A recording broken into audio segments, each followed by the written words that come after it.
The source of Andrew Tate's power is not his cars. It is not his flexing. It is his mindset and his psychology and the way he relates to his own emotions. And I know an awful lot of people want to be Andrew Tate, but if you just buy the car, if you try to chase after these type of things, you will not become Andrew Tate. You must develop the correct relationship with your soul in order to be like him, because inside of you is a limitless source of masculine power, and Andrew has tapped into his own one, and you must try find your way there yourself. So we're going to talk about his story today so you can see what I mean by this. How you view the world absolutely and utterly shapes how you react to the world, how you act in the world, how people view you. It's all down to how you view things. So if you want to get your psychology and get your mind right to drive you towards success, there's one thing that you need to do, which is very simple but very difficult in practice. And this is understanding your emotions properly. And this challenge begins the second that you are born. Because when you're a kid, you are experiencing, like you do your whole life, all these emotions boil up inside of you, pulling you apart, and they're very confusing. You have anger erupting, you're a little toddler and you're running around throwing tantrums, ruining your parents' lives. You have joy, someone hands you a lollipop and you're like, I'm so happy, all this type of stuff. There's fear, there's jealousy, there's just all these strange collages of feelings that are deluding you and pulling you apart. And it's very difficult to make sense of all of these. But the thing that's important is that these emotions are energy inside your body, and they're trying to drive you to take action. Anger is trying to get you to fight people, hunger is trying to get you to eat, all these type of things. And so if you learn to understand what way this energy is trying to express itself, and you can channel this energy, you can actually turn this into fuel to drive you towards success. But the problem an awful lot of people have is they have a bad relationship with their emotions. They mistrust certain emotions. They mistrust things like anger because they're difficult emotions, and they suppress them. They don't listen to them properly, and that for that reason they become unmotivated and they lack energy and they lack power. Listen to Andrew talk about anger for. If there ain't a Ferrari on your drive, get pissed off. If you don't have 10 Playboy Bunny level beauties, get pissed off. And what the fuck? You need to sit there and realize, whoa. I have a few years of consciousness, and even less than that, I have a few short years as a young man, because age will damage you. I mean, if you're a millionaire when you're 60, it's not nearly as good as being a millionaire at my age. I became a millionaire at 28. So you need to realize you've got a few short years as a young man, you're fucking wasting them. You need to sit there and go, fuck, shit, get angry. Because getting angry, forced, directed anger is an extremely powerful force. Now, the catch here, the big idea is that you can get this wrong. You can develop the incorrect interpretation of what you are feeling. And this is a huge detriment towards your success. And think about it this way. If this anger boils up inside of you and it starts to scream at you that I'm angry and I desire success, but I can't get it, therefore I become angry. That's a motivator. That anger is trying to say to you, go get that success, go pursue that success. But then you have a problem, because anger is uncomfortable. People generally consider anger to be bad because it's a distorting, uncomfortable emotion. You're not in a state of joy when you're angry. It's tense. You're all riled up. You're walking around the house in panic. People don't want to be like that. Tension is just not nice in general. So people try to categorize anger as evil, as bad. Oh, tension is bad. It's better to be comfortable and peaceful. Anger is evil. Anger is something I don't want. And then people around you obviously are not going to tell you be angry all the time because you're not that fun to be around when you're angry. So they're going to categorize it as evil as well. And what you'll start to learn to do as you grow up, as you get miseducated, you will learn to categorize these positive, motivating powers like anger as something negative that you should avoid. You should not get angry. You should learn to take things on the chin. You should learn to bite your tongue. You should learn to control your anger and put it aside. You'll get socialized into doing these things. And this is something very, very interesting, because then what will happen is other emotions will start to rise and take the place of anger. It will be pedestalized in different directions. You will start to look at comfort as more valuable. You'll start to look at, being peaceful, being amiable, being generally, socially lubricated, to be around someone who's gentle and someone who's not causing any ruckus or problems, generally a nice guy, this type of thing. But this is a huge detriment into who you are. You lose an awful lot of your power. You compromise in your anger and you can't go for your ambitions. You must sacrifice your ambitions in order to be comfortable, to be around, and this ends up denying and destroying your nature. It ends up leading you down a path of failure, and this is a serious problem. And so Andrew was lucky and blessed to have his competent father to teach him how to correctly understand his emotions. My dad was a G, a straight G. He never had any large financial sums. He certainly didn't leave me a penny. He didn't have anything to leave. So all he left me with was with a mindset, and that mindset was enough that allowed me to build the life I wanted to build. Now, Andrew's father was a world champion chess player. He was an elite competitor, a man who dominated other men with the power of his mind. And of course, when he had a son, this is often what happens when you have a warrior father. The father is going to be like, I want to create a Chad son. I want to create a warrior son. So the second Andrew could walk, he was getting dragged to chess meetups. He was getting flung out in front of people and told, compete against them, beat them, try to defeat them, play chess against them. And instantly in the beginning of his life, his father was putting the pressure of competition upon Andrew. His father was teaching Andrew the masculine approach towards his emotions. Instead of these emotions that most people probably get educated with, or if you have a weak father, for example, who's never achieved anything, the weak father might project onto him cowardly interpretations of his emotions. The weak father who likes watching TV and being a bit dull in the head and being a lower man, a man of compromise, might start to teach the son, oh, don't be so aggressive. Oh, don't worry about competition. You might not even introduce him to competition. So the son might sit around and start to learn that, relaxing and watching TV is by osmosis, being around his father. He learns this is what he needs. And so, for example, the son will begin to get the wrong understanding of what his emotions are. But instead, Andrew's father puts pressure on him to see things a different way. He teaches him that pain, that shame that Andrew feels when he loses a chess is the pain that he needs to learn to digest and learn to interpret as not something to run away from, but learn to take that hit to his ego and say, you need to train more. You need to become good enough. You're not allowed to throw a tantrum because you lost. You're not allowed to say, oh, I don't like chess because it's hard because I'm losing. Instead, you need to grab those emotions, put them aside and focus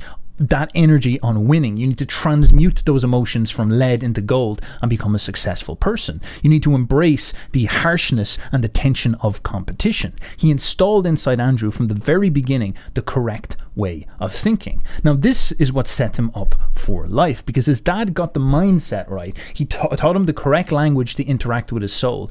Andrew developed the correct relationship with his own soul, and then all of a sudden Andrew has this infinite source of power coming out of his own soul, which is that these animating, tension causing emotions are not something that he denies like most people. Instead, it's something that he listens to. He's got installed within him a winner's mindset that is married to his soul, and he's getting infinite power as a consequence. The second thing is you need to be perspicacious. You need to understand that in this world there's a whole bunch of people doing amazing shit that you are not doing, and that needs to piss you off. Because if it pisses you off, you become motivated all of a sudden. I was the only one who was pissed off when that Aston Martin was next to me and I had my sales job. I was the only one who was pissed off when I saw that Ferrari drive past. Other people were not annoyed by it. And when they're not annoyed by it, they're not driven to beat it. You understand? They're not driven to be where that person was. You need to be annoyed, and I'm telling you to be angry. Anger is a fantastic force. Like I said, the world tells you not to be arrogant, it tells you not to be angry. It's two things it tells you to do. Don't be arrogant, don't have an ego, and you don't have anger. You're a fucking man. You're a full-grown man. It's perfectly fine for you to be pissed off. It's perfectly fine for you to look around at your life, look at the girl you're fucking, look at the house you live in, look at the car you drive, and get pissed off and go, you know what, I want a hotter bitch, I want a fucking nicer house, and I want a faster car. There's nothing wrong if you take that anger and you direct it in the correct direction. This is the reason I stopped fighting now. People go, why do you stop fighting? Now, Nietzsche once said that he hated how Western culture has this tendency to emasculate our emotions or effeminize our emotions. And this is precisely what he meant. Nietzsche was obsessed with this interpretation of man's souls. Nietzsche saw himself as a psychologist, saying that Western man's soul is not something that's made up of these comforting emotions, this blathering on about eternal peace, this happiness obsession, this compassion obsession, which we see everywhere right now. It's not that these parts of the soul are irrelevant. There's certainly a place for these inside of us all. We tend to have a complicated soul with parts of us that are empathetic, parts of us that are peaceful, parts of us that do require comfort in all this. But the problem with Western man's soul is that it's been castrated of these more aggressive emotions: competition, aggression, anger, the desire for conquest, the desire for inequality. These are all seen as evil. These are all seen as signals of mental disease and mental disorder. You're a toxic masculine man if you pursue these things. You're a boy who's addicted to who's got ADHD if you're in some sense not stimulated enough by this boring shit that we put in front of you in school. This is the way that modern Western education and culture seeps into your soul and gives you a story about your soul that makes you compromise with what you are. Now, let me illustrate what I mean by this, is to make it as clear as possible, the correct way to relate your soul, by getting you to think about the world of the animals. You're not that much different than a lion, and you should ask yourself, why does a lion do what a lion does? What drives a lion to be like a lion? And the answer to that is his emotions. Again, this is going to be a recurring theme. Prepare for it. It is our emotions that drive us towards action.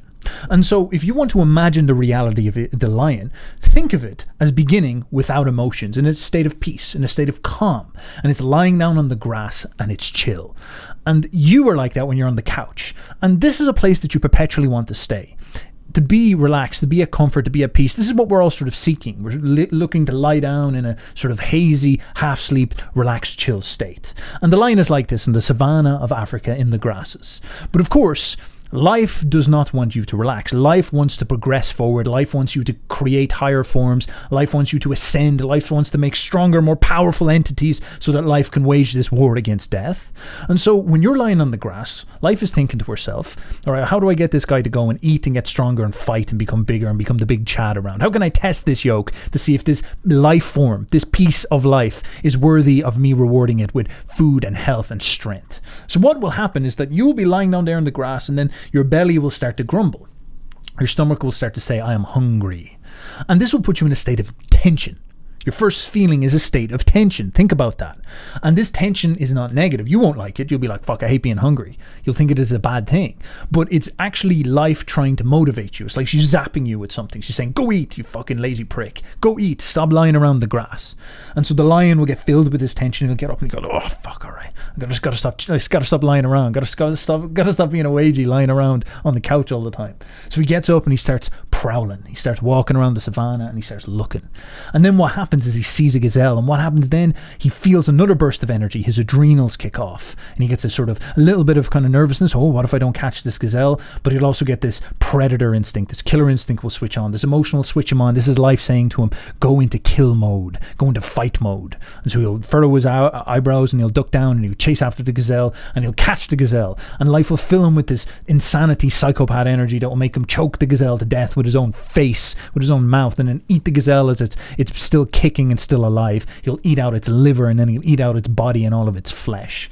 But then he'll be satiated, then he'll be hungry, and then he won't be hungry anymore, then he'll be relaxed, and then he'll lie down on the grass again. This is what we all do. He's like, oh, that was nice, good stuff, big fat belly on him. He'll lie down there and he'll be like, chill, right, back to chill mode. Hunger has gone away, the tension has gone away, I'm free now, I'm liberated to chill, liberated to, watch Netflix on the grass. But then something will happen. Once the body experiences all these nutrients, she get all these good fats going within, life will sort of say, okay, sweet, this guy is well fed, this guy's obviously strong enough to kill something, this guy's a winner, this guy's doing well, this lion, I like this, bro, let's make a new lion. Let's make more of this guy. So she'll start to fill him. She'll start to take those fats and that cholesterol and metabolize it into luteinizing hormone and then testosterone. And all of a sudden, the lion's balls will start getting all big and swollen and full of juice. All of a sudden, life is starting to fill him with a new tension. And all of a sudden, he starts to think, he starts to imagine chick lions, female lions, lionesses. He starts to feel that these dreams of this beautiful Instagram model lioness on the running around and all this, hanging out in these other grasses somewhere, and he starts to feel all of these deep urges inside of himself. He's like, oh my god, what is this? This is of course lust, twisting him, making him desire, making him kind of get knocked at the knees, and he's scratching his face. He's like, oh my god, I need this lioness, I need to find her. He's flicking through his lion Instagram, seeing all this stuff. He's like, I have to get this girl. And all of a sudden he's in another state of tension, another state of disorder and disease. And of course he could say to himself, oh, I don't need girls, I'd rather be an incel, I'd rather go monk mode, and he pushes that aside. But no, this lion listens to it because he's a lion, he can't control it, and life pushes him. And what happens then is that he has to go on the hunt again, on the prowl, on the pursuit once again, but in a different place.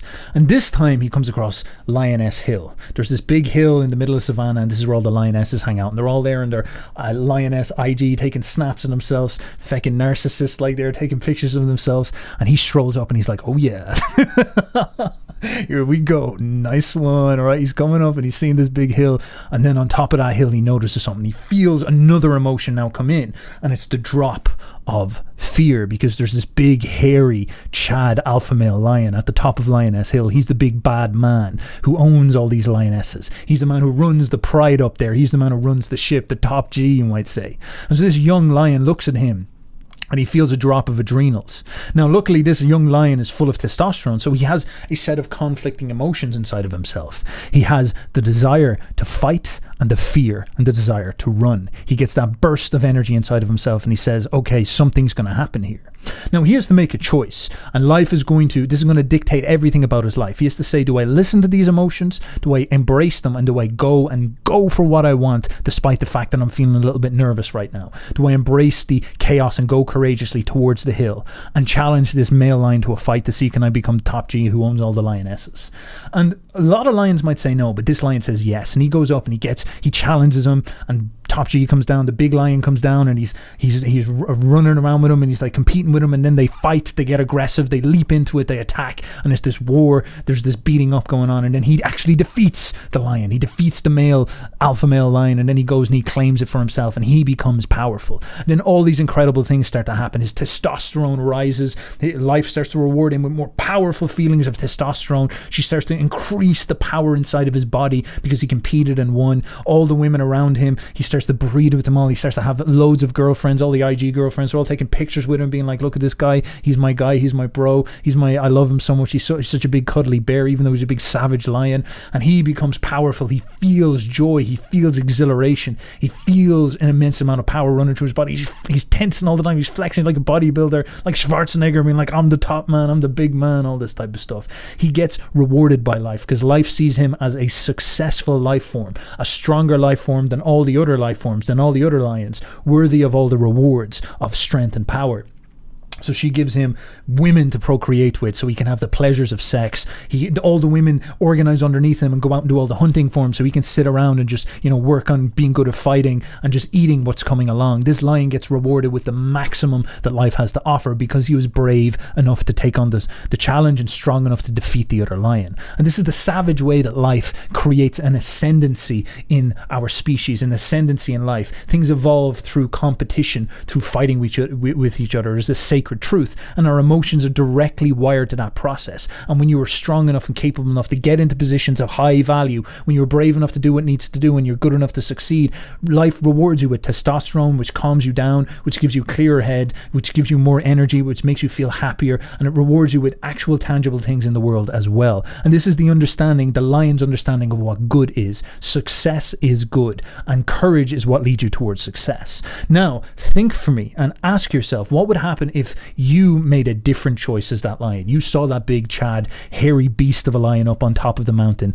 and you got intimidated, just like the other lion did. But instead, when the lion started to come down, when Chad lion started to come down, ready to fight you for his position, if you let that intimidation overwhelm you and you started to run away, what would happen to you? The nervousness would overcome you, and you would say to yourself, oh God, this guy, that's a big lion, man. I don't think I'm ready for this. I'm scared. I don't know what I'm doing. I'm scared. I'm a coward. And so you would say to yourself, okay, I'm going to run. Well, maybe I'll do it another time or something like this. And the boy lion runs away from the big, angry, aggressive lion. He runs to the hills. He runs back into the savannah again. What happens then? Something very, very dangerous happens, because he's now after denying his emotions. He's after saying no to that desire he had. He said no to the anger and aggression that life was giving him. Life was giving him anger and aggression and saying, use this power and this energy to fight that lion. He actually denied that. He said no to that, and instead he ran away from that. Courage failed him, and he ran away towards cowardice, and instead he pushed aside all these things. So what does life do then? Life down regulates. Life decides, right, well, if you don't want aggression and anger, I'll stop giving it to you. And so what life does is drops his testosterone levels. Life begins to believe she lives inside a little bitch. She lives inside a coward lion, a beta lion. So life stops filling him with testosterone. She drops that level of power. She drops his feeling of exhilaration. She drops his aggression. She drops everything about him. She effeminizes the lion. And then the lion starts to feel a little bit down, because obviously you feel good when you're full of testosterone, and when you're successful, and when life is rewarding you with all these good hormones and all this dopamine. Instead, you feel all that stuff drop. The lion's soul begins to say, well, you're just a little bitch. I'm not going to give you any good feelings. You're just a little bitch. I don't really like you. You don't really like yourself. You're a coward. And suddenly he has this voice in his head that's criticizing him the whole time, and he feels down about himself. And all of a sudden, this downward spiral begins. He starts to feel weaker. He has to sleep more. He's he's starting to get fat. When he eats, he's not converting that into as much muscle as before because he's lowering all his hormones. He feels terrible about himself, and ultimately this failure spiral begins, and eventually he can't even catch the gazelles because he becomes so weak. He no longer procreates, and he just basically gives up. He says, I'm a failure, I'm a loser, I'm a disaster, I feel depressed, I feel down, and he capitulates. He rolls over on the side of the savannah and he dies, and he lets life give his flesh to other animals, worms or whatever, so that they can go and take it, because it's no point giving it to him. There's no point him being alive at all because he's a failure, because he does not have courage, because of that one decision where he could have stood up and been brave, and instead he chose to be a coward. I had 87 professional fights. I was scared before every single one. You know, like a lot of people think that you're a coward if you're afraid. I disagree. You're a coward if you're afraid and then you don't do it. If you're afraid and do it anyway, then you're not a coward. I was scared for all of them. I was scared for my last fight, and I'm a pro, right? So you learn how to deal with fear. You learn how to see what you're really made of. You learn how to deal with loss. You don't get to win every fight. And losing a fight is the worst thing that's possible for your ego, bro. It hurts. It hurts forever. And also, people treat you a bit differently as well. Bro, man, you can't lose a fight in front of your girlfriend. She'll leave you. It's just like instinctive. When my girl said, I'm coming to the fight, I was like, oh, I don't like you that much anyway, but you smoke the guy, it's fine. You lose, you know, you got prepared to lose your chick, everything. Now, this is important because you don't want to be that depressed lion, I'm sure. I'm sure you don't want to feel the way that lion feels. I'm sure you don't want to fall down into weakness, but look around you. All of these people in the West are full of these emotions. They're full of depression, they're full of compromise, and they're full of cowardice. And of course, Andrew is like that lion who just learned to embrace his emotions. His dad sat down with him and said, listen to that competitive energy. Learn to embrace it. Learn to push aside your weaker feelings and learn to categorize the fear inside of you as something that can be conquered and needs to be conquered. It's all right to feel it. We all feel it. It's all right to be nervous, but you need to be able to overcome that. You need to be able to push past that and launch yourself towards those aggressive and ambitious emotions. You need to develop a relationship with those and learn to treasure them, because if you can embrace them, if you can learn to listen to them, they will fill you with limitless energy. They will fill you with power, and that will carry you all the way to the top. And that's exactly what has happened. He has a warrior's soul. He has a connection with his soul that encourages the warrior parts of it, and therefore he has this limitless source of power within him. When my most famous tweet was when I said depression wasn't real. And I had A-list celebrities. I had the girl from Game of Thrones. I had fucking literally A-list guys. Who's that dude from No Country for Old Men, and he was a bad guy in Bond as well. I actually quite liked him as an actor until he came for me. I was having arguments with all these people, and everyone's telling me how dangerous my mindset is. What is dangerous about believing that you control your own mind? Because if you implement the 4 things I've just told you, depression becomes garbage. Depression is not a thing anymore. Feeling depressed is real. You can be depressed with your situation. I just told you, number 2, get depressed. That's fine. But believing you can fix it yourself is the important key. Sitting there believing that depression is some monster from the sky that strikes your brain and now you have no control over it and you must take pills every day is the absolute enemy to a G mindset. I don't give a fuck how depressing my situation. The only person who can change it is me. The only person who can change how I feel about my situation or try and affect the situation directly is me. Even if you put me in a situation I can't change, if you put me in jail and I'm depressed because I'm in jail, I still refuse to succumb to depression. I refuse to collapse mentally and give up. I know the only person who can control my mind is me. Nobody's coming to save me. No doctor with a pill is coming to save me. Depression isn't real. Depression is a state of mind designed to motivate you to find a life that doesn't depress you any further. That's all it is. Now you have to decide, are you man enough to go and get it done, or are you going to sit around and cry? And depression, the reason I talk about depression a lot is because depression in the Western world is the cure-all. It's the cure-all excuse. This is what people are using. My life's shit because I'm depressed. No, you're depressed because your life is shit. It's the other way round, and you're refusing to acknowledge that, and you want to sit there and live a shit life and pretend that some disease has struck you. And the reason you know that's bullshit, anyone out there who's depressed, I'll tell you something, you're not depressed, you're a coward. And the reason you're a coward is as follows. You desperately try to defend this crippling ailment you have. When I tell you depression isn't real, you message me pages and pages desperate to convince me I'm wrong, that depression is a real thing and that your life is terrible and this ailment has destroyed your life because you're desperate to defend your excuse. If depression was really terrible, you wouldn't want to defend it. If depression was really so bad, and I'm telling you it's not real, and I know how to fix you, and if you implement a mindset like mine, you become immune to depression. If depression was so terrible, you'd listen to me and think, I need to try what this guy does. If he's immune to depression, it's impossible to depress him, I need to be like this man. But instead, no. You don't want to do that. You want to call me names and sit and defend this ailment because you know it's garbage. It's your excuse. It's your blanket. It's your shield. It's your excuse you get to pull out every time you look at your failure of a life. This formative period is very important for Andrew. His father has to make sure that his ideas deeply root inside Andrew and make him think correctly, because he's about to get flung into the Western education system and his father won't be able to help him then. He's about to get flung into normal society and his dad won't be able to help him then. The boy is going to go out and experience the world himself, and something very, very dangerous is going to happen. Social conditioning is going to start to appear and try to brainwash Andrew. And this is where the people around him who are poor, the general mass of people who are part of the sheep sleeping herds, and the school system itself, which is essentially a propaganda program, is going to try to grab hold of his mind and distort the way that he thinks, and take all the work that his father did to make him think competitively, to think with fire, to think with aggression, to think with power, to think like a courageous winner lion.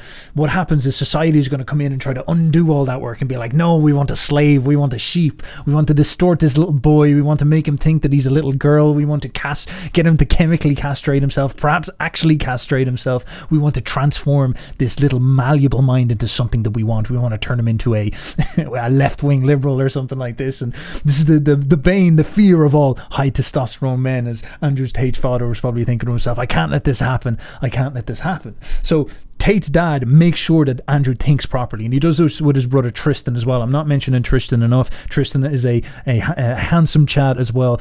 Kudos to him. Now, this mindset is instantiated and Andrew goes out into the world, and something profound happens where he has to try resist the brainwashing, resist all the stuff that hits him. Now, to give you an illustration of what this looks like, I want to talk to you about the old world of the village and the jungle. There is a problem built into civilization that's very, very hard to overcome.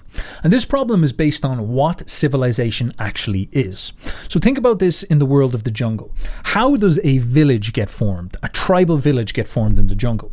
Well, what happens is a group of men go out and they conquer a territory in the jungle. They defeat all the predators around them and they push away the other tribes of men. And then they establish a safe space. And this is what they call home. This is the village. And they build a couple of houses and they make a clearing with the trees and they get some water and they get some food. And they create this space that they're going to protect. This is the place where they go back and sleep every night. This is the place that they're going to guard around. This is their hunting territory, the center of it. This is their home.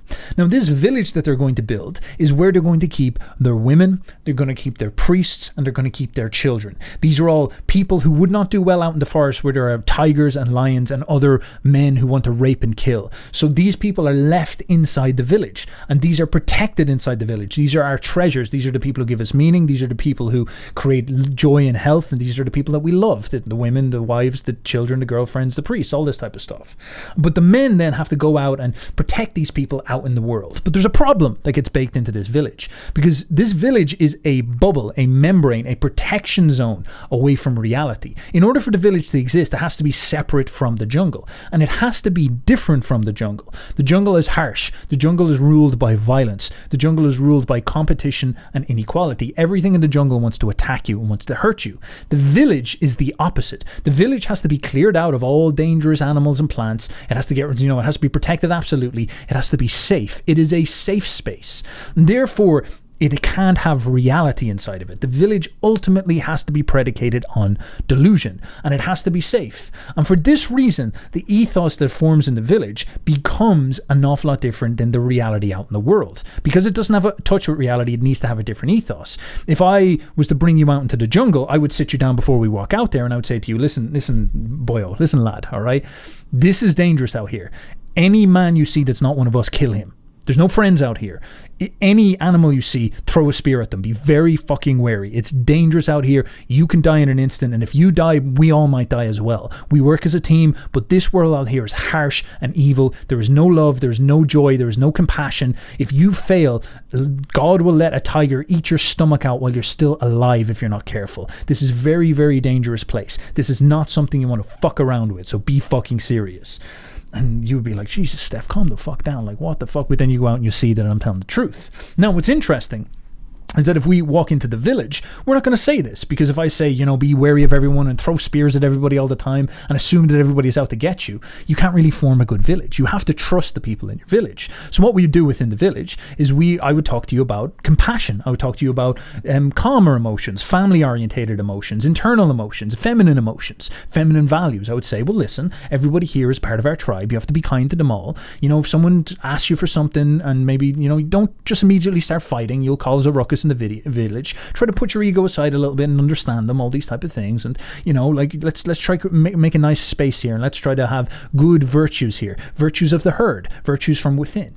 And what's interesting is that these obviously have a place in the world. You have the herd morality and the warrior morality. They obviously have a place in the world, but they're separate and they're different. Now, this is where this great problem gets set up, because a boy is always going to be created in the village. You're never really going to have a boy who grows up in the jungle, because the jungle is dangerous. The boy is basically a walking around lump of tender meat that cannot defend itself. So always the boy will be kept inside the village. And what will happen is he'll get educated by the priests and the women, who are going to instantiate in him these herd values. They're going to talk about compassion. They're going to talk about gentleness. They'll say stuff like, God has a plan for everybody. God loves you no matter what. God loves you, and all these type of things. They won't say to him, for example, that God will happily let you be bled to death or choked to death by a lion or raped as another tribe comes in and gets you, because God is quite indifferent when it comes to that stuff out in the real world. They won't tell you that stuff because they don't understand it. They have never been out there. They've never seen what the world is actually like. They lived within the delusion of the village their entire existence. And so for that reason, you get formed as a boy. You grow up within the village, and you become instantiated with these herd ideas. You don't understand the real world. You start to think that the world operates based on what the village tells you. But then a point will come in your life where nature will arrive, reality will arrive back within you. Just like we were talking about, your mind, your hormones will start to explode and your mind will start to change. And you'll start to operate like what you're designed for, because you're a boy. You'll start to be a little bit more brutish. You start to get bigger and more muscular. You start to look at the girls and you'll start to get a little bit rowdy. You start to be a little bit more bad and mean. You'll start to speak back to your mum. You start to speak back to your priests. You start to speak back to people in general. You start to maybe have a couple of fights and all this stuff. You'll get boisterous. And because the village is not full of warriors, it's full of soft women and priests, they're not really going to be able to push back. You're going to get boisterous and you're going to push them around, and they can't really do that much about it because you're turning into a man. You're turning into someone who's more powerful than them.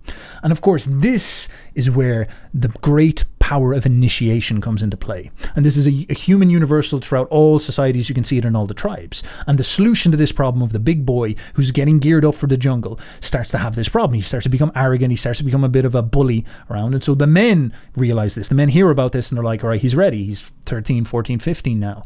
Now is the time to wake him up. Now is the time to bring him out of the matrix. So what they'll do is they'll go in and they'll grab the boy and they'll drag him out and they'll say, you're a tough guy now, are you? And they'll put on these pictures of lions and pictures of gods and pictures of demons, and they'll put pictures, these masks of these characters, and they'll put them on. They'll stand around him and light a fire in the middle of the night, and they'll start punching him in the stomach, pushing him over, and they'll try to freak him out. And they'll be like, you're going to die. You're going to die. War is here. And the boy will be like, oh, all of a sudden the big bully is a little girl again, crying on the floor, feeling exhilarating and intense fear. He's never seen true violence before. He's heard these stories from everybody about these horrible monsters that live in the jungle, and now they're here. Now they're coming to get him, and he goes into a position of panic. And the men will jolt at him, and they'll beat him up, and they'll give him a roughing up, and they'll scream at him, stand up, fight back. They'll try to invoke within him courage. They'll try to get him to do what the lion was supposed to do. And then the boy will stand up. Eventually he'll stand up and he'll throw a punch back, and it'll be a shitty little girl punch because he's never learned how to punch properly. But the fact that he stood up and tried to do it is most important.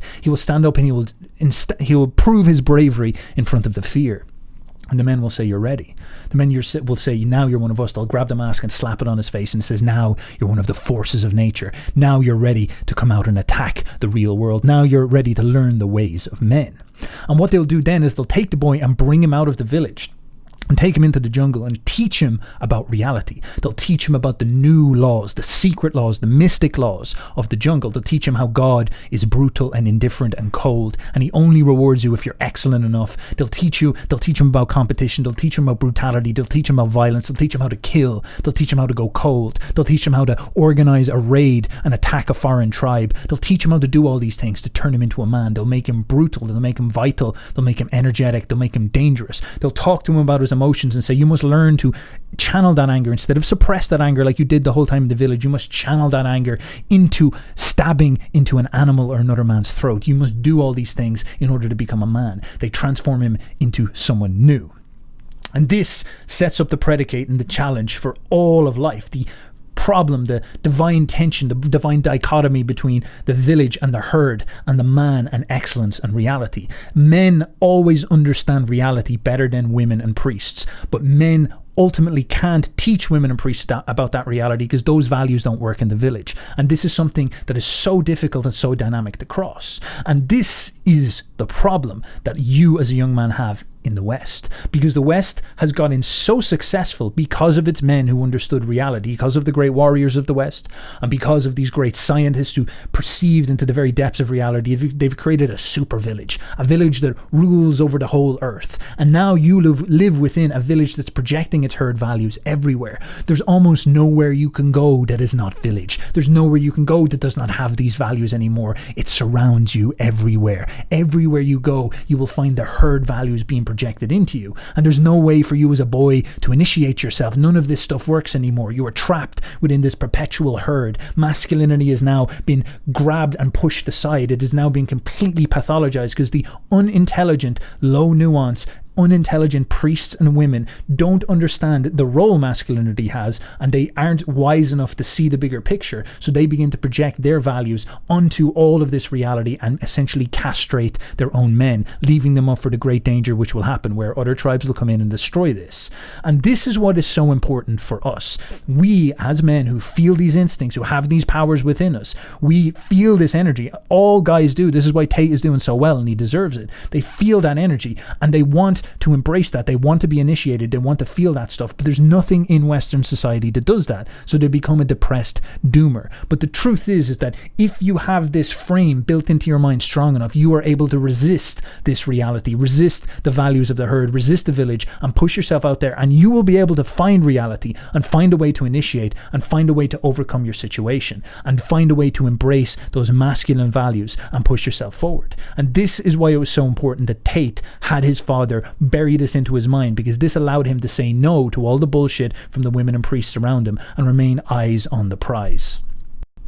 So many of Andrew's earlier stories in his life living in Luton is him going out into Western civilization. He meets people around him, people who are poor and people who are in the education system, and he starts to experience, college and all this type of stuff. And he constantly comes across people who are compromising, who are not as smart as him, as he would say, who don't have this aggression, don't have this ambition, don't have this desire to sniff for competition that he has, this desire that has been installed inside of him by his father. Instead, there's a whole load of compromise present everywhere. There's all these cultural myths, this herd morality within the village that is so common, that is pernicious to his instincts. For example, there's this common thing where people say stuff like rich people are unhappy or compensating for something. So for example, Andrew's walking down down the road with his friends and he sees a Lamborghini, and Andrew gets filled full of anger. And maybe a lot of people say, you're weird, relax, calm down. Why are you so angry about this guy? Andrew gets filled full of anger and says, why don't we have those? Do you never ask yourself why we can't get one of those? How does that guy get that car? That car is worth like 5 years of my mum's wages. Like, how does that work? What the hell is going on there? And of course the people around him don't really see that. They don't really think that way, because maybe if they had that burst of anger years ago, they learned to categorize that part of their soul as this deceptive or evil or useless or uncomfortable, as bad generally, and instead they favor the more peaceful parts of their soul. And of course these peaceful parts of their souls come with rationalizations as well. So they might say something to Andrew like, well, look, he's compensating for something. He's probably got that because he's not happy with himself. He's rich and he's unhappy and his life is empty and hollow, so he wants to get a Lamborghini to try fill the hole in his heart or something like that. Some slave morality idea, some herd morality idea, a herd morality idea that stops you from feeling that tension of ambition, feeling that tension of aggression. And for that reason, you are surrounded by people who are projecting these values upon you in all these thousands of little ways. This is quite interesting. I'll tell you a very quick story. When I was 19, I think I had a sales job, and I had to drive down to a sales meeting to try and sell some advertising. I had a really old shitty car. No, I must have been older than 19. I was about 21. I had this old shit car and I'm driving. And as I'm driving my car, and I couldn't afford to have it fixed, I had a bump in the front. The front was all fucking caved in. So I had to park it away from the sales meeting and then walk to the sales meeting. So I'm driving this car. Anyway, pull up next to me at the lights, red light, pull up next to me. In a fucking Tuesday morning, 10 o'clock, music blasting, drop top Aston Martin with a Swedish number plate. Some fucking dude about 30 with a hot blonde next to him. And I remember looking at him thinking, who the fuck's this guy? Like, here I am with my broken car on my way to fucking do a shit job. I can't afford to fix my car. This guy is from fucking Sweden, and he's just driven to England, and he's got a Swedish plate, and he's got this hot bitch, and he's got music pumping, and he's on his way to have lunch. Like, where the fuck did my life go wrong? I want to be like that guy. And I think this every single time I live in Romania now. Now I drive around Romania in my fucking Lamborghini or my Aston Martin or my Ferrari or my Bentley, whichever one I decide to drive. And they all have English number plates, and I always have a girl with me, and people look at me, and people are giving me the exact same look I gave that guy. People look at me like, who the fuck's this guy from England who just drove here from England? I'm standing at the bus stop about to go to work, and this guy's got a $250,000 car and a hot bitch on his way to have lunch with music blaring. And the reason I managed to go full circle is those small events in my life, seeing someone else with more success than me, ingrained in my brain. And to a lot of people, it doesn't ingrain in their brain. I was walking to school. If I was walking to college with my friends, I used to have to walk. I went to a college on the other side of town, so I had to walk 4.6, I think it was, fucking miles to college. It was a fucking nightmare. So I used to walk. Halfway, I'd meet some other people, and towards the end, there'd be a group of 5 or 6 of us along the way. And when and one day a Ferrari burnt past us, and everyone else was like, oh yeah, Ferrari. I'm like, and I remember saying to the group, I was only 18, I said, doesn't it annoy you that this guy has a fucking 300,000 pound car and we'll probably never have one? And they're like, oh yeah, it's only a car. I'm like, no, you don't understand. There is a life hack. There's something happening where people are living lives that other people don't get to live. There's something happening. There's something going on. I want to have a 300,000 pound car. I want it. And no one else wanted it. These little events didn't ingrain in their brain. A Ferrari driving past me bothered me. And it bothered me to my core, to the point where I decided I would do anything it takes to have one. Whereas other people just saw it and carried on with their normal lives. This is the reason I have 6 or 7 supercars and other people don't. Because these small events ingrained in my brain. So this is the second thing, G mindset. First thing, you have to believe you're the fucking man, you can achieve anything. And when I say that, I'm going to say that again. You have to believe you're the fucking man, and you have to believe you can achieve anything. I'm not saying you can achieve anything easily. I'm not saying it's not going to take a whole bunch of work. I'm not saying it's going to happen quickly. But you have to believe you can achieve anything. I'll tell you something now, I don't give a fuck if it's being an astronaut. I don't care about climbing Mount Everest. You give me enough time to train, I will get it done. I know that for a fact because I know who I am as a man. That's the first. You go into school and it's the same thing. You might be aggressive and ambitious, and maybe you want to, go further in the class, or you want to do something competitive, but instead you're sat down and you're told by some mediocre person who has never left the school system that you must bend and submit to their will. You were told as a child to cuckold to their will, and you're told to sit down and write out these stupid, exams that don't really mean anything. Nowadays, it's literally getting to the actual point, the symbolic point where they're saying, listen, you should probably castrate yourself. This is what it's going to right now. And instead of allowing your aggressive, ambitious, masculine emotions to flourish, instead you're just constantly getting effeminized, cuckolded. You're getting beat down. You're projected upon your values of poverty is good, compassion is good, all these type of values that are very, very decadent, very pernicious to the true male soul. Carl Jung once said that people will ask you what you are, and if you do not know, they will tell you. And the reason why most people fall for this, the reason why most people get consumed by Western culture is, as I said, in the village, most people will tend to be women, and a lot of people sort of are destined to be the priestly types. But then even on top of that, a lot of people don't have, for example, wouldn't have maybe a father like Andrew's who gives him a clear understanding of what he is. He says that masculine spirit inside of you that wants to compete, that part of you that can beat your weaker emotions and still compete anyway, that part of you is what you are. That's your true soul. That's your true spirit. And then he shoves that into Andrew's heart from a young age. And then Andrew knows himself. He knows what he is. He knows, oh, that's my true source. And this comes before all this social conditioning around him. And so what happens then is when the priests and the women come along and try to project their values upon him and try to say, oh, you are evil, you are toxic, you've got ADHD, you're a bad person, you're weird, you've got strange ideas and all this type of stuff. He knows what he is. He trusts what he is. He trusts his father before he trusts all these weirdos around him. And he cannot be broken as a consequence. And so society says, what are you? Are you one of us? Are you a soulless sheep like all of us? How about you listen to us, listen to our values? And then they challenge him. Oh, what do you mean you're competitive, you're aggressive, you're just a kid, you don't know anything, listen to me, all these type of things. And instead he asserts back, he says, that's not what I am. He rejects them and he does not listen to them. And this is actually so important for later in his life, because his ability to rebel against the herd from this early age, his ability to resist this, to mentally hold his frame and not cuckold to what's going on around him, because the premise for his entire life of success. And this is generally a problem that we see in Western culture.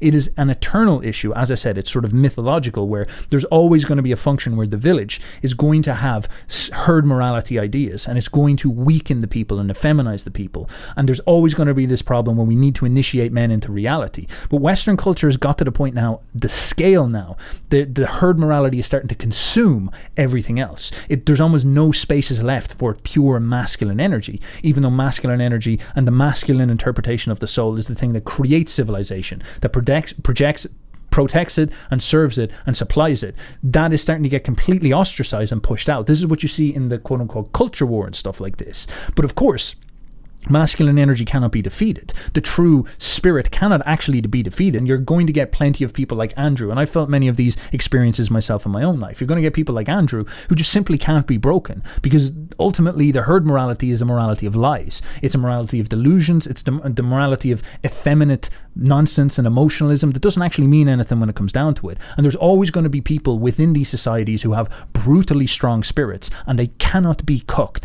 They will not be cooked, and their minds will not allow them to be destroyed by this, and they will stand against it no matter what. There's a white pill for you, if you want to put it this way. Now, Andrew goes through life. He's a smart dude. He does quite well in school, but he hates what's being offered to him. He notices, he starts to see vaguely, it's like, listen, I've got all these desires to be super successful. I want to be the guy driving the Lambo. I want to be the guy winning. I want to be the guy doing this well. I want to compete, and I want to go fight at this level. And he's noticing in all these institutions and in all the kind of common social tropes around him, nobody's blowing a furnace onto these flames. No one's sort of stoking these flames and trying to get them to explode into a fire of passion. Instead, they're pushed aside out of him. They're sort of, categorized as evil or weird or different or strange. They make me uncomfortable. It's uncomfortable how you're always trying to work all the time. It's uncomfortable how your mind is always thinking about success. That makes me icky. That makes me feel off. Would you please stop? This type of stuff. He notices this, and he starts to pull away from it. He drops out of school. He says, no, I'm not going to college. He says no to all this type of stuff, and he tries to blaze his own path and go his own way. Now, what gets offered to Andrew is he has to pick his career path. So he makes it through the social conditioning. I'm sure he picked up some bad habits, and he was very, very challenged with his frame, but ultimately it held together. His strong parenting, his good father really kept everything together. He becomes a man with a strong mind, and he's now a young man about to set himself out into the world. And he immediately rejects the institution of third level education because he starts to see something instinctively. And I felt this too. I actually deeply resonate with the man on this, because it was something that I felt so strongly, but I could not articulate. I remember it. I was very impressed with my own instincts, my own ability to stand on this, because I dropped out of college too. And I remember being in college. He didn't even go. Like, he knew his bullshit from such an early stage. He was like, fuck this, I'm not even going to go. But I went, and I remember being in the education system, walking around, not really knowing exactly what I wanted, but noticing, having Karl Marx's Communist Manifesto slapped in front of me, having critical theory showing up and stuff like this, and gender studies studies in its early stages showing up. And I remember looking at all this stuff, and it's not like I could ideologically understand what was wrong with it. I didn't quite understand. But again, but I could see how these big volumes of nonsense words, just this book cope as I saw it, was getting slapped in front of me, and I was told that there's something profoundly important to find in this and to read in this. And I didn't like, instinctively something in me felt like there was something off. This is what I mean. There's just something sacred about my spirit, my male spirit, that was like, this is bullshit. And I rejected it. I remember I used to go to the library and pick out the Nietzsche books and pick out some old Platonic philosophy and stuff like this. And I would read those because I felt there was something in those that was captivating and powerful. Nietzsche ultimately becomes the sort of philosopher for male morality, if you want to put it this way.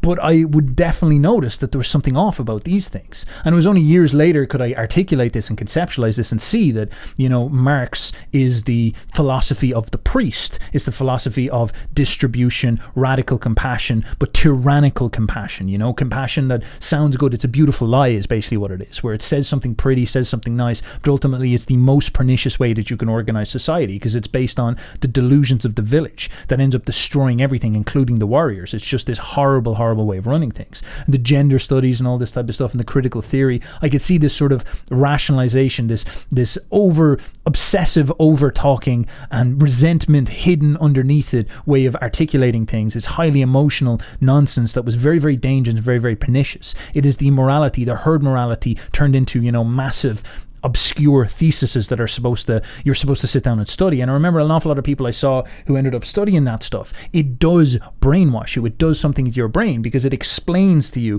it creates inside of you a division. It splits your soul in half and makes you favor the coward part of your soul, the part of your soul that rationalizes, the part of your soul that believes in this obsessive weakness, the part of your soul that pedestalizes compassion over courage, the part of your soul that basically champions equality over inequality, over excellence, courage, ferocity. All these good emotions get sacrificed for the gods of the compassionate, gods of the equality, gods of fairness that don't really exist in the real world. Fairness based on distribution without merit, as opposed to the fairness of nature, which is that there's a binary winner and loser, which is the true fairness, and the fairness that you should meditate towards, the fairness of God. And so this terrible energy started to project into the world and go into all the HR things and all this type of stuff. And you see nowadays that like all the modern jobs are horrific to be a part of because they're just humiliating, they're emasculating, they destroy your emotional relationship to yourself. You can't be a man in offices anymore because HR will get you fired, you'll get cancelled, you lose your job and all this stuff. And so Andrew very early on realized that Western culture is nonsense. There's no nobility in getting a job. There's nothing virtuous. Like Jordan Peterson has told a lot of us that it's important to get a job and all this type of stuff. And I believe, you should take responsibility and take care of your life. But there's something sort of up with that as well, because an awful lot of this is just crap. You're putting yourself in a very dangerous and vulnerable position. You're sacrificing an awful lot of important things about this character development by going for this crap. It's not necessarily good for you. I don't see why it's going to be a character. I don't see how you can develop your character more by compromising and cuckolding yourself towards some shitty email job that doesn't mean anything, instead of maybe going out and living like a crazy bastard and doing something that requires testosterone for your life. I'd say like a surfer or a boxer is what Andrew became, learns more about themselves than anybody who takes on the responsibility to work in some office where they have to learn to bite their tongue and essentially act as a slave on a plantation. And this is something to really think about. Corporations are not like what they were before. Corporations maybe 400 years ago would have been a group of men trying to assert themselves upon the world. A corporation would have been a group of guys that pool in finances and buy a ship and sail around the world in order to deliver products on this great adventurous journey. But corporations aren't like that anymore. Corporations now are about designing emails and coming up with nonsense marketing flows and all this type of stuff. And that stuff certainly works. It certainly makes money, but it's not virtuous. It's not noble. It's not impressive. It's not like when you look at it from winding out, there's no spiritual meaning to it. And it doesn't develop much of a character either.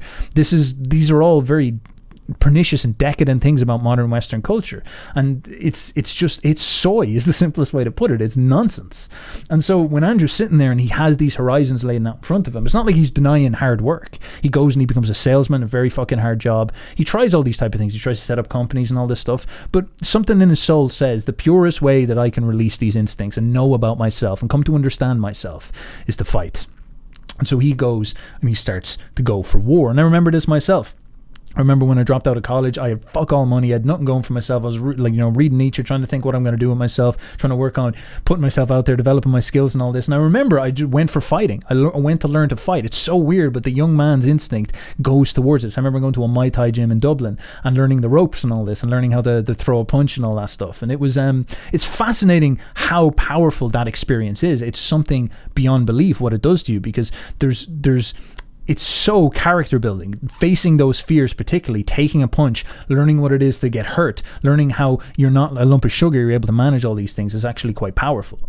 And this pushes him towards that raw competition. It pushes him towards a new vision. It allows him to find this one pocket where he can be initiated into true reality in the nonsense of Western culture. Even a sales job and all that type of stuff doesn't really connect you with this. This is something that's beyond that. This is something that takes you to true violence, true masculine instincts. Why a lot of people go to the army, because it's the only place where you can come in contact with like death and danger to that extent. Boxing is probably the best place you can do it in the civilian world. A sales job, not really. Managing some email flow, not really. Like, that's not real. That's not you having a true spirit or anything like that. That's compromised. That's lesser than. That's pathetic. It's not the real deal. It's not a warrior's operation around the world. It's a priest's job. It's what like the priests would have done back in the monasteries, where they're sitting down there and they're being scribes and they're translating and interpreting books and spending all their days hunched over being a little golem. That's what all of us are sort of turning into because of Western culture. But Andrew's instincts burst him away from this. And I had many friends I met throughout my life. They wouldn't have been, philosophical men at all. This is why I'm always calling philosophy book cope. And they would, they'd always do something like box, or maybe they'd like get into rugby because if it's just brutal violence or something like this. They always are seeking this way of true physical compromise and true physical competition and true physical power. This is something that was always at the center of their minds. So Andrew goes down the direction of breaking free from the nonsense, the softness of Western culture, and finds fighting as this outlet, a way that he can express his emotions and develop his character in the truest sense possible, and becomes very successful. Why I think I fight. Do I enjoy it? No. Do I enjoy training? No. Do I enjoy cutting weight? No. Am I nervous? Yes. Do I think to myself, what am I doing? Yes. Completely. Unfortunately, it's one of those things you're either born with or you're not. And the only way I can explain it, to try and make it make any sense, is that if I'm not doing something which is either extremely difficult or extremely stressful, I'm in a perpetual state of crippling boredom. I can't explain it. I see other people live their lives and they're like, oh, I can't wait for the weekend because I want to watch this movie. I think, who cares about a movie? You're looking forward to the weekend for a movie? Looking forward to the weekend to get drunk? Like, these things to me are so mundane. They mean nothing. And if I don't fight, if I'm not in a situation where I'm stressed or worried or concerned, I'm just perpetually bored. And boredom's crippling. If you're an intelligent person and you've got a good brain on your shoulders, you can't just sit there bored, So most smart people take the academic route to avoid boredom, and they learn, but that's never really interested me either. Although I've always been an intelligent guy and I've always done well academically, it never really interested me. And then I see people climb Mount Everest or jump off buildings or do base jumping, or the guy who jumped from space. People think, what's he doing? He's crazy. I understand. Because some people can't live normal lives. Some people cannot just function 9 to 5 office job, get drunk at the weekends. That is not for some individuals, and it's not for me. So I have to find something which keeps me physically tired enough to stop me going AWOL, and mentally tired enough. And I've chosen fighting, because without this, when I'm not in training, I wake up every day and think, okay, what am I going to do today? It's 9 a.m. on a Tuesday, I'm bored, everyone's at work, I'm bored, and I'll end up doing something crazy. I'll either end up drunk, or on the Eurostar, or, it's just a random lifestyle, because I'm constantly looking for never-ending entertainment, and it doesn't exist. I think the only thing that could stop me fighting is if I had enough money to constantly entertain myself. Unless I'm a billionaire, I need something that keeps me focused and keeps me occupied in life. With fighting, I have to train twice a day, and I have to train hard, and the stress it brings in every aspect can replace fun, and my mind is occupied. It occupies me. It's the only way I can try and explain it. It occupies me, and I could never stop doing this even if I lost 100 fights, because I'm not built to live a normal existence. I can't do it. I couldn't just have a kid with some girl and sit at home and work a little bit and relax. I've never relaxed my entire life. I don't know what relaxing is. It's just not me.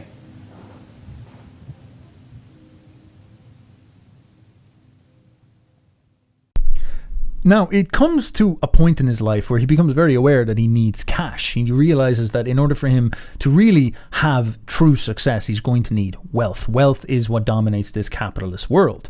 And this instinct that drives him towards this is, again, these same competitive instincts, because he's sitting there and he's looking at the world, and his orientation towards the world is maybe not to hate the world, not to look up to the people who are in power and say they're evil, and I'm a noble communist who, wants to revolutionize society by overthrowing the world order and creating equality by placing me as the person in power who can control equality and all this type of stuff. Instead, he is just of a more pure warrior's relationship to this, where he says there is a hierarchy of power and I wish to be on top of it, just like the male lion who sees the big powerful lion. Instead of saying I want to get rid of hierarchies of lions, he says I just want to be the lion who wins, so I want to compete with this. And he realizes that his eyes are focused on power. His soul, the masculine soul, always says the power matters. This is another slave morality problem, another herd morality problem, because the herd does not have power, because the herd can only really resent the infrastructure of power that is above them and say that's evil, I wish we would flatten that, and all these type of things. They never instantiate this value within people, that power is important, power is useful, and power is something that should be sought. Instead they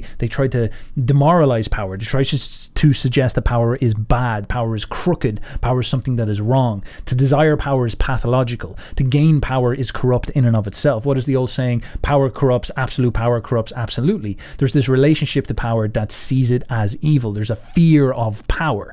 And this is something that Andrew doesn't have. Andrew sits down and says power's good. He has some good instincts towards this. He's not listened to the slaves his whole life. Why would he start now? And inside of his soul, he's sort of like, I want the best looking girls. I want to live a life of freedom. I don't want to be the person who says, no, power's bad. I'm going to go and get this shitty email job. I'm going to go get this shitty fucking graphic design job or something like that. I'm going to go and have some HR Karen rant in my ear and demoralize me and cuckold me and put me down and threaten to fire me and all this type of stuff. I'm not going to have that. I don't want that. So what I'm going to do is pursue power, and I don't care how I get it. And this is sort of a Nietzschean idea, because there's this immorality to this, an amorality to this. Power comes before right and wrong. Power is the thing that comes before everything.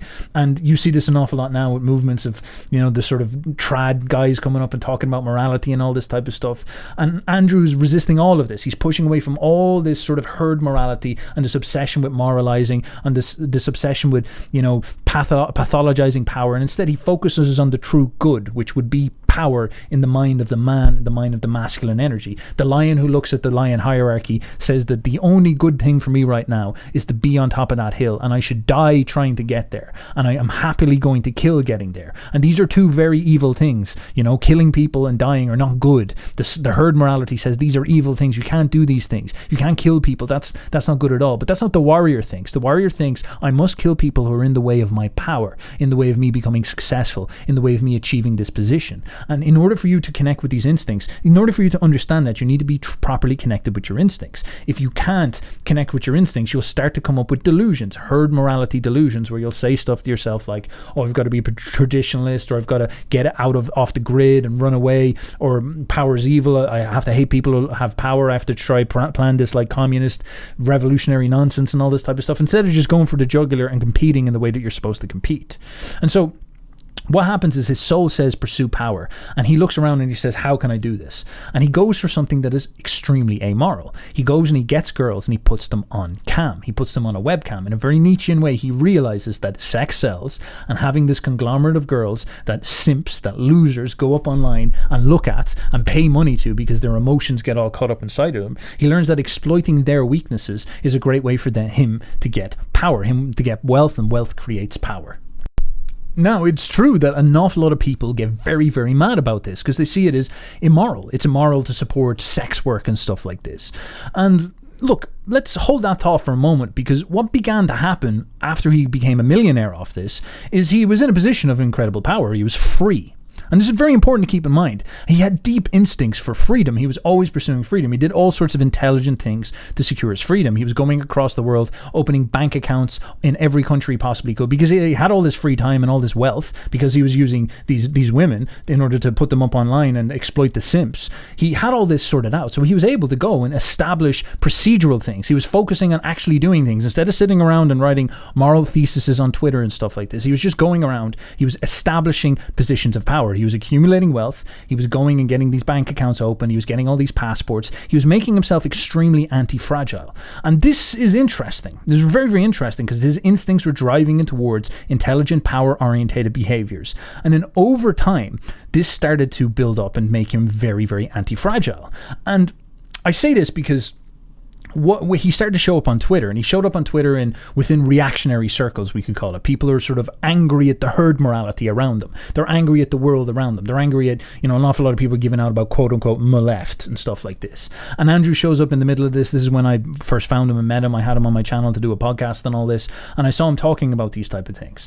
And over the course of a couple of years then, this actually blossomed. This whole sort of weird leftist movement blossomed into this insane schizophrenic destruction of the world, and this massive, it was almost like the ascendancy of herd morality, where the entire world became this open air, sheep pen for everybody to just capitulate to their fearful, cowardly emotions, the hiding down like sheep, the crooked, ugly, hidden sheep and whatnot. And what was so fascinating about Andrew during this period of time is that he was someone who was able to say the truth. He was someone who was able to stand up and say what he actually believed. Whereas most of these other people who hated him, the trad people, the reactionaries, all this other stuff, they couldn't do squat because they had not built themselves into a position of power. They had been focusing on moralizing and moral posturing and standing up in the pulpit and saying, announcing their beliefs as if it means something, whereas he was focusing on establishing power. He was immorally trying to achieve it. He was like the warrior who went in and killed all the other people so he could establish the castle,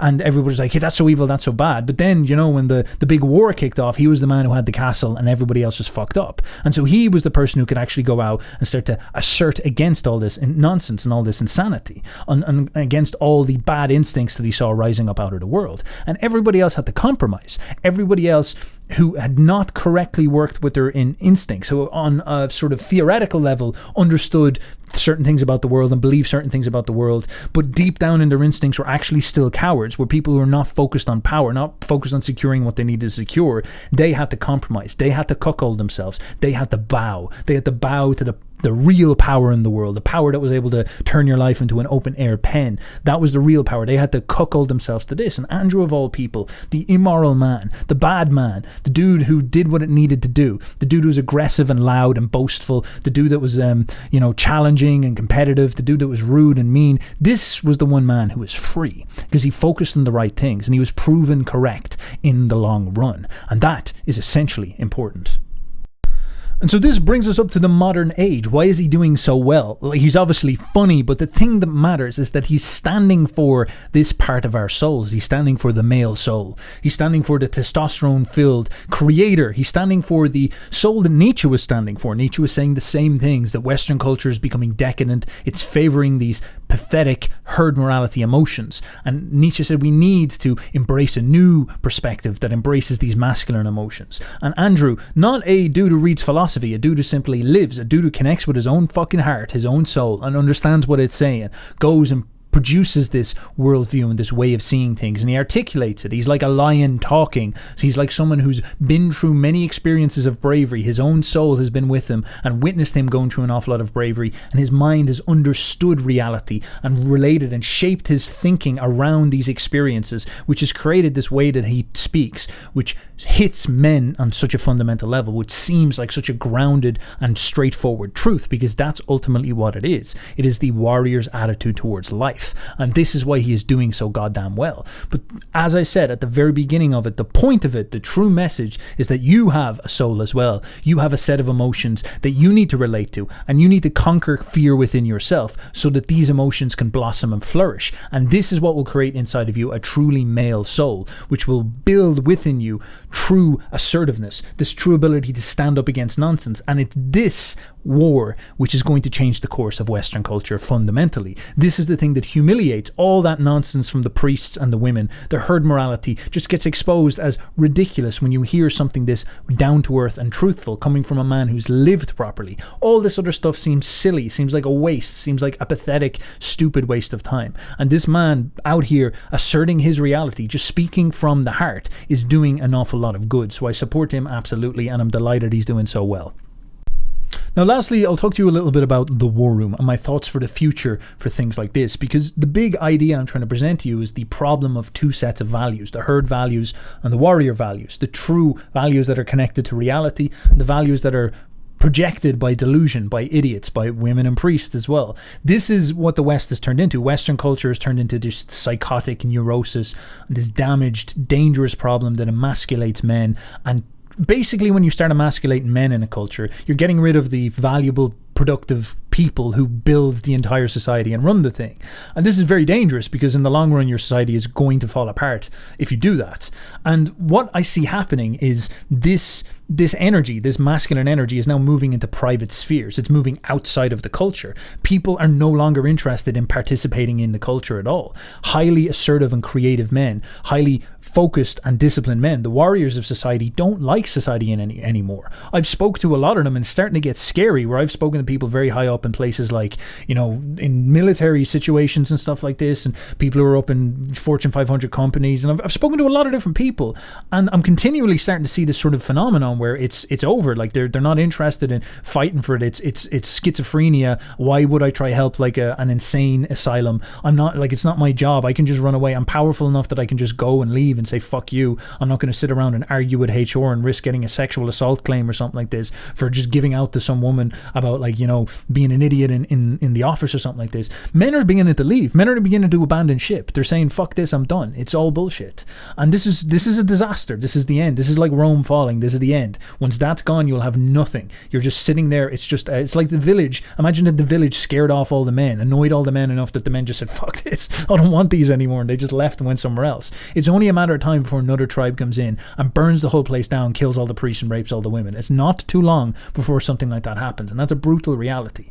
And what I see happening with the men is the men are simply leaving towards these private networks and these private places to go together, and they're just focusing on the good life. They're just focusing on winning. They're just sort of saying, right, I don't want to be part of this bullshit. I don't want to live an emasculated, stupid life. I'm going to join a mastermind, a group of people who want to sit down and say, how do we make cool stuff and live in a cool way that's like fun and enjoyable and serious, and not gonna have the hassle of idiots haggling at me the whole time. And they just go together and sit down and ponder and plan how to do that type of stuff. And the War Room is a perfect example of this. I think it's a brilliant institution. As I said, I was part of it for over a year at this point. And I've joined several of these. I think it's important that men who have these instincts recognize that you're not going to find these values in the world around you, and you need to start finding ways to interact with people who have these strong values, who have not been cooked by reality.